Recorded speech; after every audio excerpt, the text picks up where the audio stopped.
Memoirs can change the lives of readers, but they can also change your life as you write the book. We're going to learn how a memoir changed the life of our current interview guest on our show today. Stay tuned. Hi, I'm Dan Janal. I'm a book coach, developmental editor, and ghostwriter. And no matter where you are in the writing process, I can help you write and finish your book.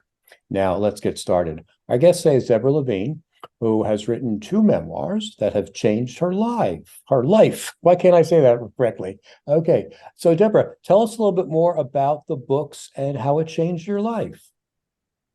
Thank you for having me. I would love to share. I've written many books, and I never expected to write a memoir. Did anybody want to hear about me? But, right, after I was the community director of the Jewish Federation in Tulsa shortly after the Oklahoma City bombing. And my father informed me what he had done during World War II as a military intelligence officer, and that he'd kept all his letters to my mother and hers to his hidden away in a cabinet in his closet. I decided maybe I should change my mind and write something about him and how it has influenced me. And writing that memoir, right, took a long time because it was transformational. I had not realized how much my father had influenced the social justice work that I've done. And when I started to read the letters, I just cried. It took me a long time to pull it together. And I started off, I sent a little draft to my dad, who in his military intelligence way said, "Well, you're coming along, dear," which meant it's a bunch of crap, right? So I had to redo and redo. And the truth is, I never did publish it until long after he had passed. It took me years to just absorb what it was that he had seen, that he had talked about, and it changed how I thought forever. Why don't you give us some examples from your book or from your memory? How did it change? First of all, what is the content that changed you, and how did it change you? Well, when I realized that my father, and he was just daddy, right, had been trained at a secret military intelligence camp called Camp Ritchie to interrogate Nazi prisoners of war, I realized why he was a little bit on the scary side. Yeah. And I had once asked one of his friends who worked with him. He was the chief financial officer in his retirement at the American Jewish Archives. What do you think it was like growing up as the only daughter of this man? And he said, "Well, let me just put it this way. You're lucky you had your mom." Because dad was precise, analytic, and his memories and his letters were not just about what he saw, which was very frightening enough, but it was also an analysis of what had happened in Germany to have produced this Nazism that overcame everyone in the country. And it sounded a little too familiar, especially when in Tulsa, I was being trained by the FBI to deal with neo-Nazis on our native soil. So I became so much more aware of what was going on under the surface. And I made it part of my life to make sure that people saw what he had seen and what now I saw. But without Daddy, I would never have gone in that direction. So it sounds like the book is part historical information about what he saw and what you had seen and how you had developed along the way. So You said the book took a long time to write. I'm guessing it took a long time to process. I know when I work with people with memoirs, and I don't do it anymore for this reason, there's a lot of psychology involved. So how did you process that? I did have help. I had to get help. And what the psychologist told me was the children of liberators, like my father, he liberated a death camp during during the war. They have as much trauma in their system as their children of the survivors themselves. And what I realized was I had, like my father, compartmentalized it so I could have a normal life. But in dealing with it, it changed me. And in fact, it was a gift, even though it was a burden. And the second memoir that I wrote was far more personal and emotional because I could. It's called The Magic Marble Tree, right? And it is a fascinating journey that I've done. And I weave Dad's letters into it, as well as my mom and what I've done with it. And I really want to share with you something special, right? Hmm. I wanted people to see, to experience what I had. And so I learned how to write a script based on the two memoirs and how to create a documentary that blended the two together. And that documentary was at first a radio play called Untold Stories of a World War II Liberator. And then I got help to make it into a real documentary with imagery, photographs, and it's been out there internationally, film festivals. I teach about it because it's been my mission, right? To share all of these stories. And somehow I built the strength, right, to wrap my mind around it and share it with others and answer their questions. Great. That's very inspiring. How do we know that memoirs are not autobiographies or, I was born on this day and, take you through 18 years when this magical thing happened. And how do you decide what to include and what not to include in a memoir? Well, the first one was quite historical, as you said, right? And choosing what to use was going through my father's letters, and there were so many of them, and deciding what it was that I wanted people to see and to give the context, including the fact that he was a first generation born American and his family had come from Latvia, Lithuania, Ukrainian area. I wanted to give context. As I went into the more personal memoir, okay, I started off with a story about my childhood in Bermuda that would give people an idea of who I was. The Magic Marble Tree. And it's a funny story of my brother telling me as I'm outside in the garden that if I just plant my favorite marbles, a magic tree would blossom with all the marbles I'd ever want. And I kept waiting for it to happen because I did. I planted them. And I did. And nothing came up. And finally, my brother came to me with his dog, Woofy, and said, "What are you doing?" And I said, "I'm waiting for the tree." And he says to me, "I can't believe you fell for that." And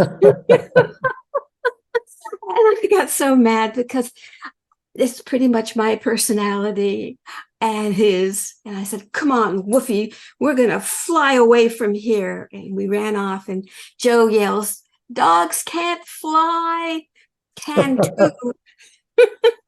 And so you can see the personal Mhm.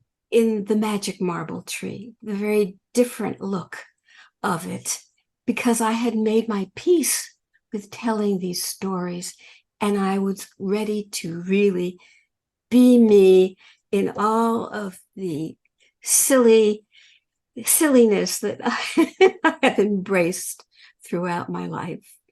Right. Well, that's a fun story. I'm sure it's a fun read. I'm just curious now as to the whole publishing process, because were you writing it for yourself, or did you think that this book would be something that you could share with other people and change their lives too? At first, I thought, especially with the first one, The Liberator's Daughter, I thought it would just be for me and my family, something to remember Daddy by and to have everything written down. But as I went through the process, I realized I'm writing a piece of history that most people don't even know. I think I better rethink this. Mhm. And so I did. I did write it. I did have an editor, but I decided to self-publish, and in doing so, that gave me more control over it. And I have gone in sometimes and changed a little bit here and there. But I have published some books through traditional um, book publishers, but the memoirs were so personal. I wanted to have control over them completely. A lot of people wish they were you in that they write their book and you turn it into a movie. Uh, I've had a lot of prospects come to me and say, I have three books inside me and a screenplay, and it's like, okay, get focused. It sounds like you're the exact opposite, but it worked. Whereas these people, it doesn't work when you have so many things on your plate, but it worked for you sort of organically. So take us through that process of how did you turn a book into a documentary? Okay, so I wasn't originally going to do that any more than I was going to write the memoir. But I was invited after I gave a presentation about the book at a local church by one of the members in the audience to be with him on stage for a film that he made. He was, we're in Chattanooga, so it's unlikely, but he was Hollywood. And Mhm. it was called Wrestling Jerusalem, and I agreed. And that's how I met him. Years later, I asked him if he would find someone to put it into a script in a movie. And he said, no, don't have enough women in Hollywood doing it. You do it. So he coached me. It wasn't easy. Trust me. Every single word, line had to be precisely the way they want it in this industry, which I was not familiar with. But I persevered, and so did he.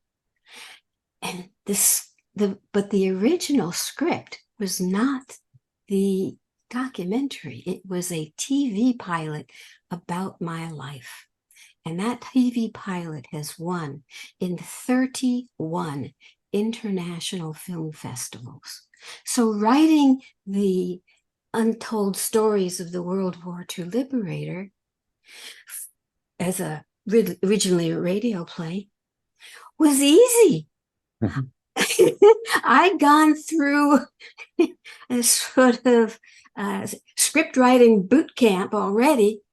And once you learn, you can do it again and again, which I have. I've done even more than the documentary, but that's another story. So I was able to do that. And then I wanted it to have an international presence. And got in touch with something called Jewish Life TV, and they mentored me in doing the graphics to it, to the audio. Again, another boot camp experience. And I would tell your audience, right? If anyone offers to mentor you, just say thank you, no matter how rough it is, how critical they're going to be. Go for it again and again. Wow. So it's pretty clear that, book writing has really changed your professional life. Um, and you've got a lot of good breaks along the way, which is, good content rises to the top. So I think that's the bottom line message of our story today. But how did it change you personally? What were you before you had written the books, and how did it? Okay. What happened to you? Yeah, how did it change your life? Outside of financially, but emotionally, psychologically. Okay. So I never intended to be the author I've become. I was actually a bureaucrat, an executive with Jewish agencies, and I had originally actually been a dancer, and I had a dance company. So I never thought about being an author.